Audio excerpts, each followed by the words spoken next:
পুচকুরা হওয়ার পর থেকেই পুচকুদের দিম্মা ওদের হাতের আর পায়ের নখ কেটে দিত।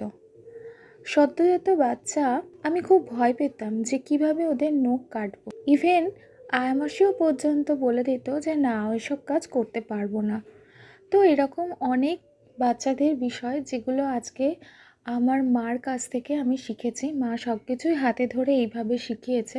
প্রেগনেন্সির আগ মুহূর্ত থেকে যে মানুষটা আজকে সবসময় আমার পাশে থেকে আমার সমস্ত কিছু দেখভাল করে আজকে 2 নাতি হওয়ার পরেও এখনও পর্যন্ত সেই মানুষটা অক্লান্ত পরিশ্রম করে চলেছে সারা দিন রাত।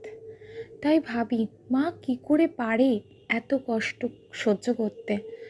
সব কিছুই কিন্তু হাসি মুখে মা করে যাচ্ছে এখনও 2 নাতির জন্য।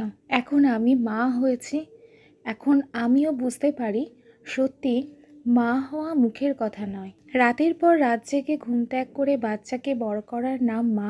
পেটে খিদের জ্বালা সহ্য করে হাসি মুখে বাচ্চাকে খাওয়ানোর নাম মা।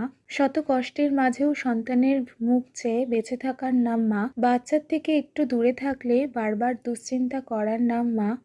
একাকিত্বের অন্ধকারে বাচ্চার হাসি দেখে ভালো থাকার নাম মা।